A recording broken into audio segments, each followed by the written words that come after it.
Radio Bilingüe y Voz Pública presentan Línea Abierta desde México. Se queda con la periodista Marta Elena Ramírez desde la Ciudad de México. Mire, voy a transmitirle ahora una entrevista con Pedro Uc. Él es integrante de la Asamblea de Defensores del Territorio Muhuchimbal, ubicado allá en la península de Yucatán. El pasado domingo hubo en 5 estados, en la península de Yucatán 3 y 2 estados más, pues se llevó a cabo la consulta sobre el llamado Tren Maya, consulta que realiza el gobierno federal para tener el aval o para tener el sí de las comunidades en este proyecto que el presidente anunció desde el inicio de su gobierno. Dijo, vamos a construirlo, no dijo, vamos a consultarlo. Y él empezó en su estrategia de que quiere construir ese Tren Maya. Bueno, fuimos con Pedro Uc, de esta organización, que además es un maestro lingüista, maestro que enseña maya, y esto fue lo que nos dijo sobre cómo se realizó la consulta, por qué no participaron ellos, el papel que tuvieron pues, el gobierno, la manera en que se trató de convencer a las comunidades. Vamos a escuchar. Esta tarde vamos a platicar con Pedro Uc, integrante de la Asamblea de Defensores del Territorio Muhuchimbal, península de Yucatán, que integra a 23 comunidades mayas. Usted ya lo sabe, el pasado domingo se realizó una consulta, se dijo para buscar la autorización de los pueblos para la construcción del llamado Tren Maya, y es por eso que estamos buscando a Pedro Uc. Muchas gracias, buenas tardes, un saludo a su auditorio en Radio Bilingüe. Muchas gracias a ti, Pedro Uc. ¿Cómo vieron las comunidades esta consulta en donde se dice que votaron 100,940 personas y que de ellas 93,142 votaron a favor de la construcción del llamado Tren Maya? ¿Cuáles son sus primeras impresiones, Pedro Uc? Bueno, hay como varias miradas o varios escenarios. Un primer escenario es que mucha gente que vio desde la distancia la forma en la que se estaba haciendo la convocatoria, en la que se estaba preparando y finalmente desarrollando este evento que le llaman consulta, pues decidieron no salir a votar, porque dijeron, pues esto es una burla, esto es una farsa, no tiene caso que vayamos a las urnas a hacer la legitimación de un proyecto que finalmente está claramente decidido por el gobierno, entonces no tiene caso. Muchos decidimos no ir, pero decidimos también que alguna gente entre nosotros fuera para ver, para corroborar, para tomar fotos, para hacer una especie de recuentos, crónicas sobre lo que esto representaba, para que tal vez estemos equivocados, pero bueno, finalmente, lamentablemente estábamos en lo cierto, teníamos razón. Eso es uno de los escenarios. Detengámonos tantito aquí. Dices tú, mandamos personas para tomar fotografías, para ver de qué manera se estaba realizando la consulta. ¿Y qué fue lo que ustedes lograron documentar, fotografiar, registrar? Bueno, la mayoría de las casillas estaban vacías. Era una primera imagen que tuvimos. En la mayoría de las casillas la gente no llegaba. Y alguna gente que llegó es gente mestiza y no es gente indígena, o por lo menos es gente que no se asume como maya. Entonces, esto también es una imagen que muestra la no legitimidad de este evento. Otra cosa que vimos es que las boletas no están foliadas.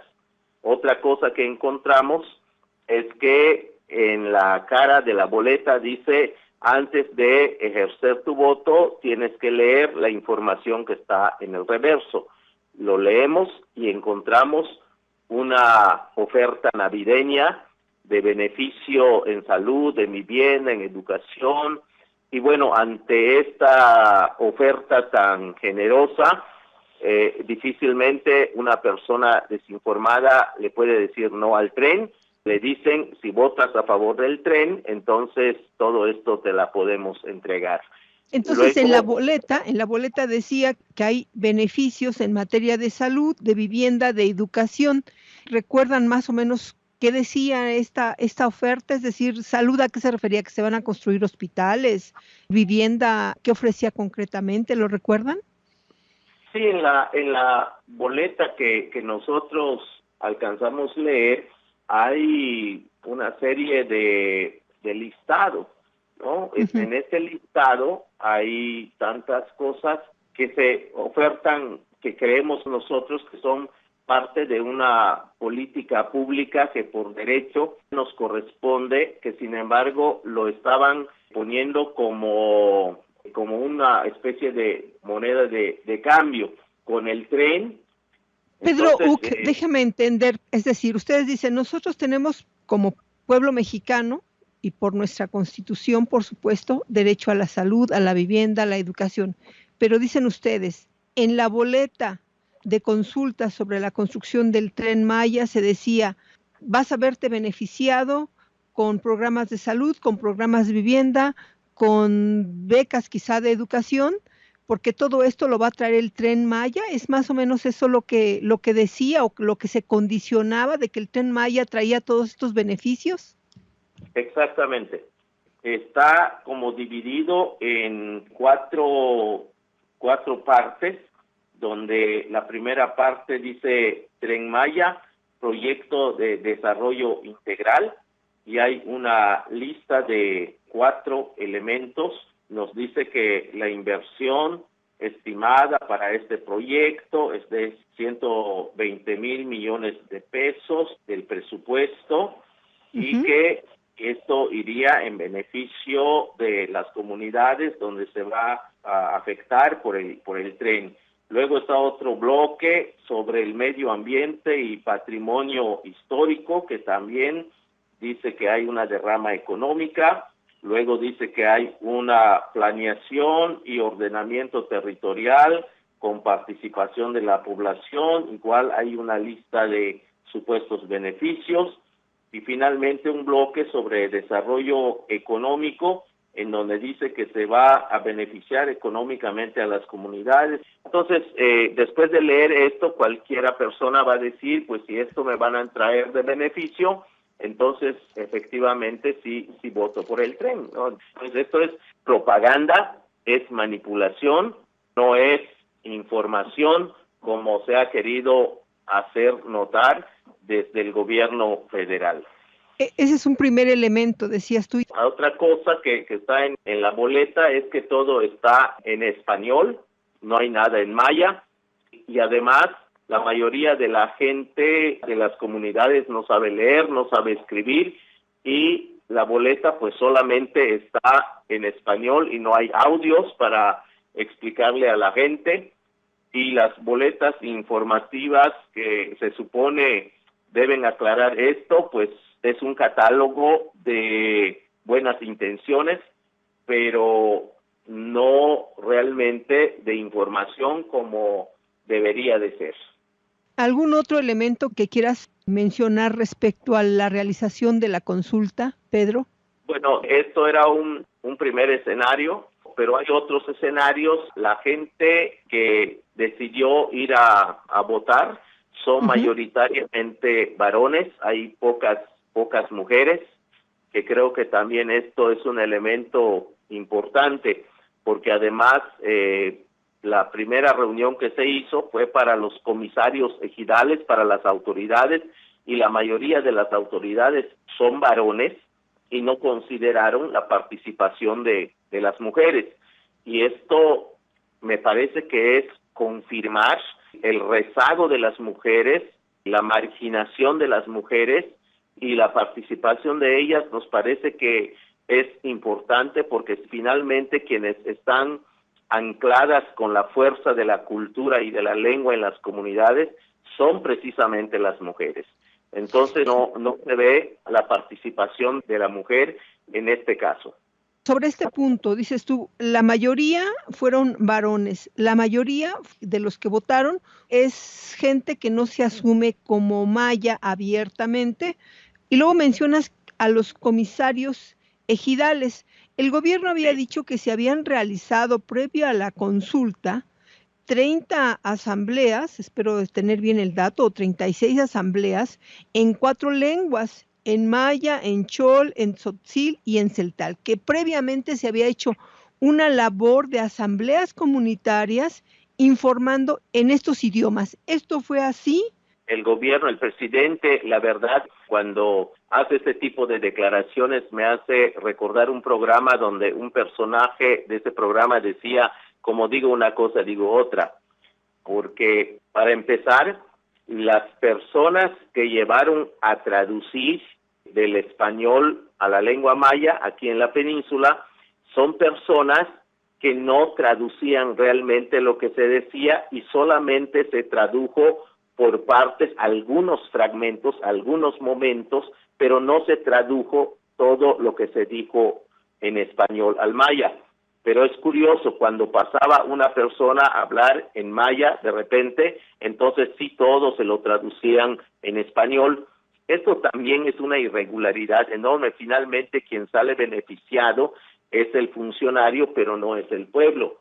Esto deja en un estado de indefensión a la gente que no tiene información, pero además, en esas dichosas asambleas, ¿cómo puedes explicarle en 1 hora o en 2 horas máximo un tema tan grande, tan complejo, que ni siquiera los especialistas han podido explicar bien, porque además no existe un proyecto acabado y presentado por el gobierno con base a los estudios, por ejemplo, de impacto ambiental?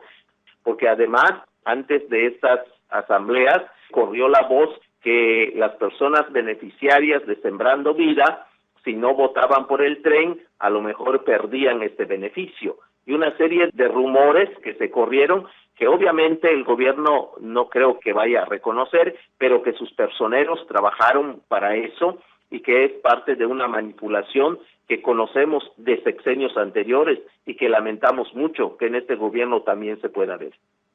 Bueno, esto es muy grave, esto de que se haya corrido este rumor, dicen ustedes, de que si no votaban a favor del Tren Maya, quizá les quitarían este beneficio, este programa. Ahora, mencionaste, Pedro Uc, a los comisarios ejidales. Mencionaste que ellos fueron los primeros en distribuir la información. ¿Qué papel tuvieron? Ellos fueron, digamos, los contactos principales de la gente que estuvo trabajando en la preparación de este evento que le llaman consulta.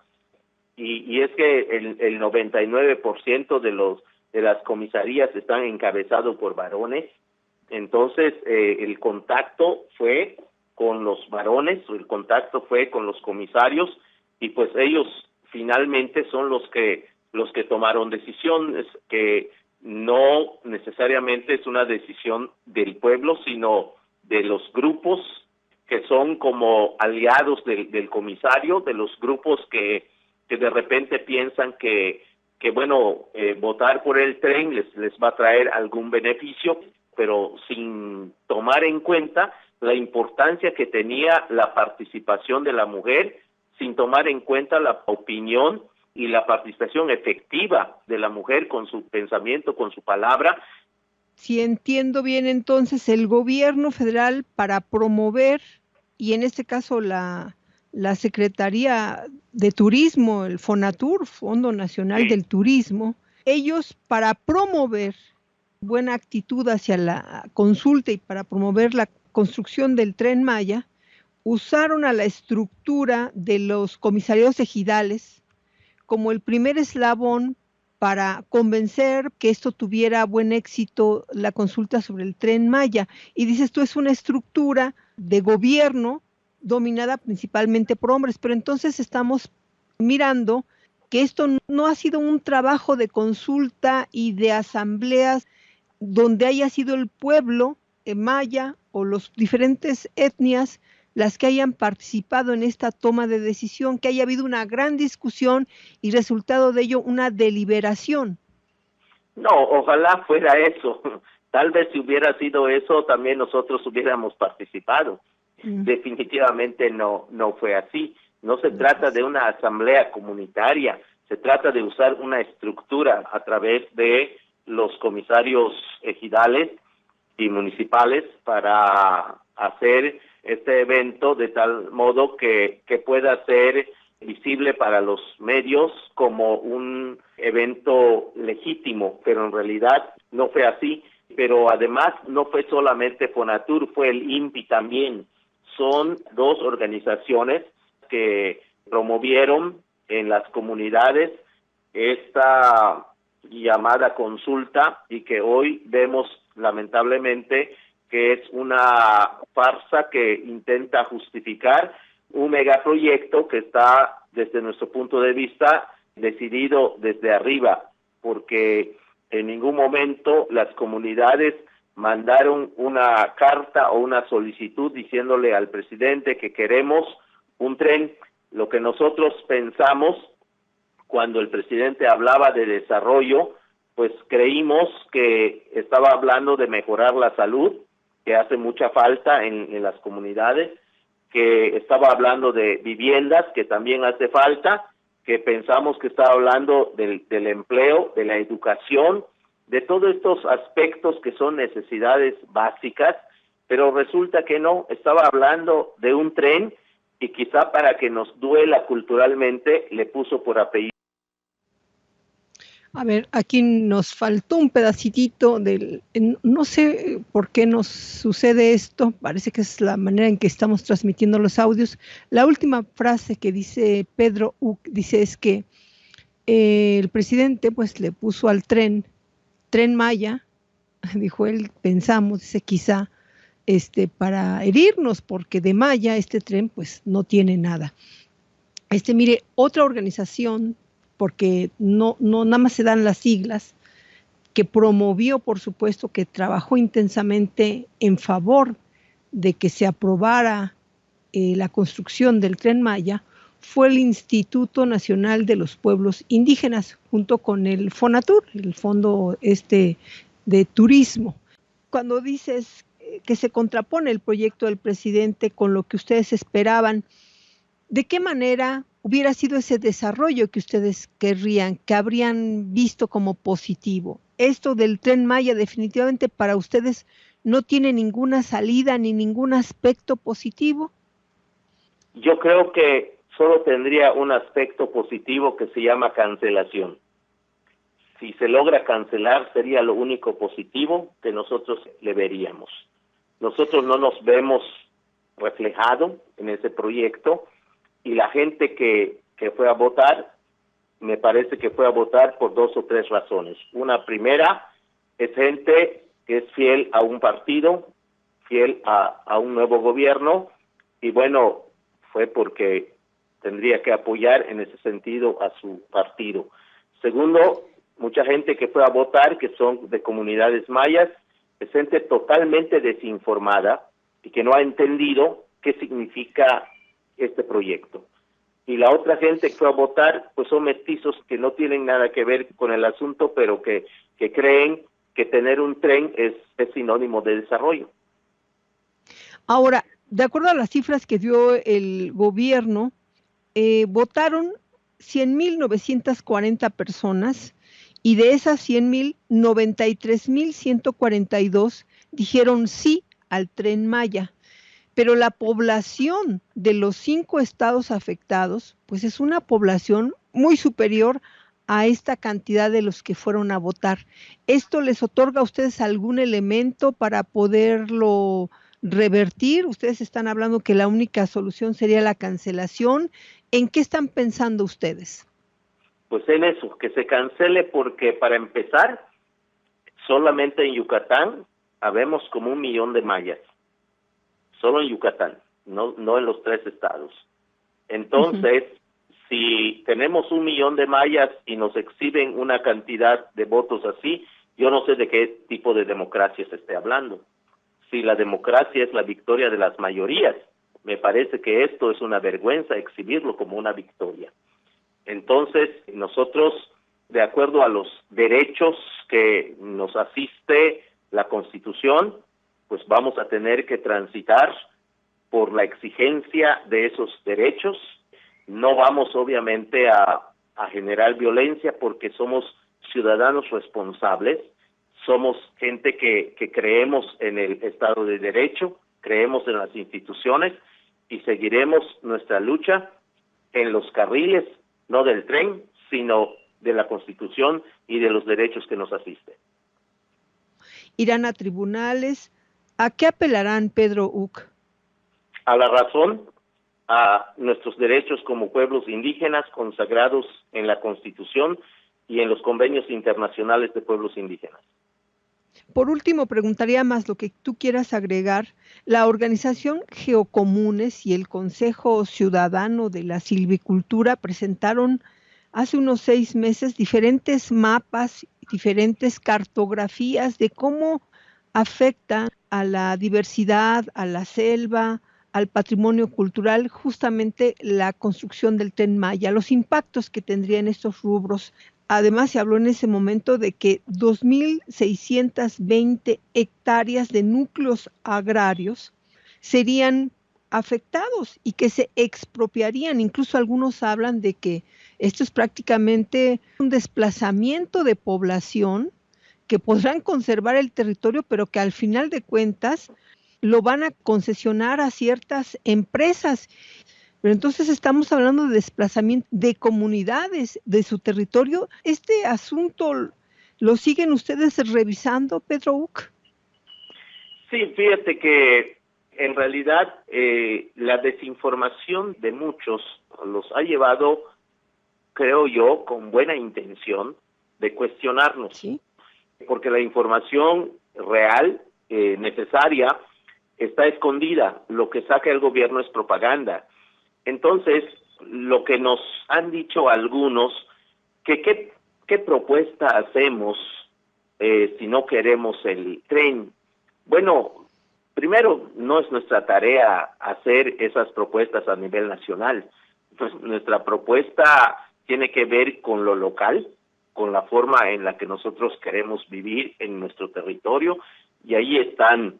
Entonces, el trabajo que hicieron los de Geocomunes en coordinación con el Consejo Civil Mexicano por la Silvicultura Sostenible, que tiene que ver con una cartografía, que es un trabajo muy interesante, nos permite ver el impacto ecológico, el impacto territorial, el impacto económico, el impacto social, el impacto cultural y lingüístico que traería el tren.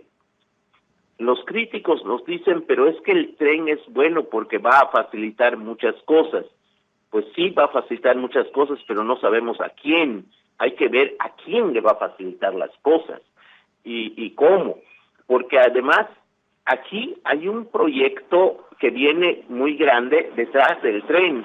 El tren es el pretexto, pero la construcción de ciudades en cada estación del tren, que yo no sé si son 10 o 15, que van a ser de a 20,000 gentes.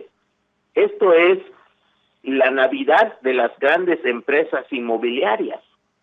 Esto va a implicar mayor consumo de agua, esto va a implicar mayor consumo de electricidad, esto va a implicar mayor consumo de alimentos, esto va a implicar mayor consumo de un montón de mercancía que el capitalismo está celebrando, porque si hay 10 ciudades de 50,000 gentes, imagínate el consumismo que esto va a generar.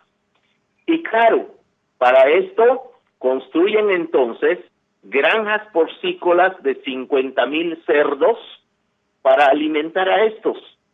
Claro, necesitan un tren para transportar la carne y para transportar a los turistas, que son norteamericanos o extranjeros o gente que tiene dinero, Para eso necesitan parques eólicos para que puedan generar la corriente. Para eso necesitan entonces hoteles, para eso necesitan restaurantes, y como dijo Jiménez Pons, hasta van a tener chance los limosneros de pedir limosna en las estaciones del tren, como ofreciendo empleo. Esto es así como la burla más grande. Yo no sé, de verdad, y lo digo de corazón, yo no sé qué tienen en la cabeza estos señores que en el nombre de los pueblos indios están haciendo esto. Me parece que se repite la historia, como en el cristianismo, en el nombre de Dios matan a la gente, o como pasa en los países llamados democráticos, en el nombre de la democracia matan a la gente. A nosotros, en el nombre del desarrollo, nos quieren acabar como pueblo maya. Híjole, qué dura conclusión, Pedro Uc. Ustedes tienen una larga trayectoria de lucha, de trabajo en sus regiones, en sus comunidades. Muchas gracias por habernos dado su punto de vista, y este micrófono pues estará abierto para seguir recogiendo el sentir de lo que viene de esta lucha que ustedes están decididos a llevar, como lo han sido siempre, un pueblo guerrero y opositor, y un pueblo que también quiere conciliar, entiendo, que quiere encontrar un camino de respeto, entiendo, Pedro Uc.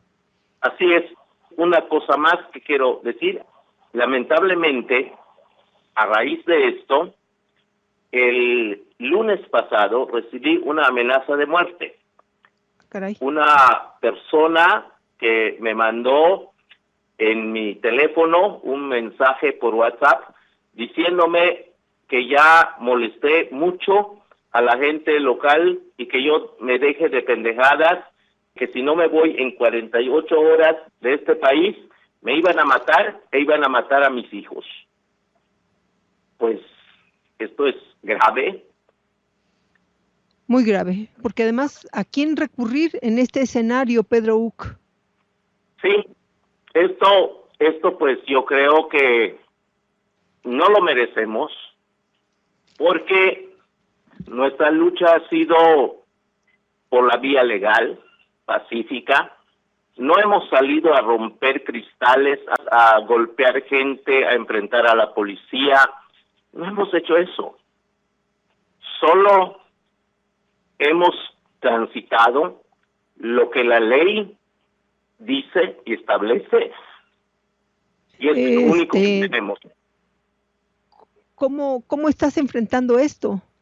Bueno, creo que la mejor protección me la ha dado la misma ciudadanía. Hay muchas voces que se han pronunciado, y los medios de comunicación como ustedes han sido nuestra mayor protección. Creo que gracias a esto pues estamos vivos. La gente se ha volcado a nuestro favor. En lo legal nos hemos acogido al mecanismo de protección de defensores de derechos humanos y de periodistas, y pues afortunadamente por el apoyo de mucha gente que conoce nuestro trabajo, pues se está presionando para que yo tenga medidas de seguridad. Y bueno, sabemos que esto es parte de lo que tenemos que enfrentar, pero lamentamos que las empresas y el gobierno juegue tan sucio para amenazarnos y para matarnos, cuando en realidad lo único que hemos hecho es proteger, cuidar nuestra vida y tratar de conservar nuestra cultura, nuestra lengua y nuestras formas de vida con respeto y con convivencia con las demás gentes. Pues un abrazo, Pedro Uc. Nos quedamos sin palabras y estaremos atentos, y de ustedes en la medida en que sea necesario estamos a sus órdenes. Muchas gracias, Pedro Uc. Muchas gracias.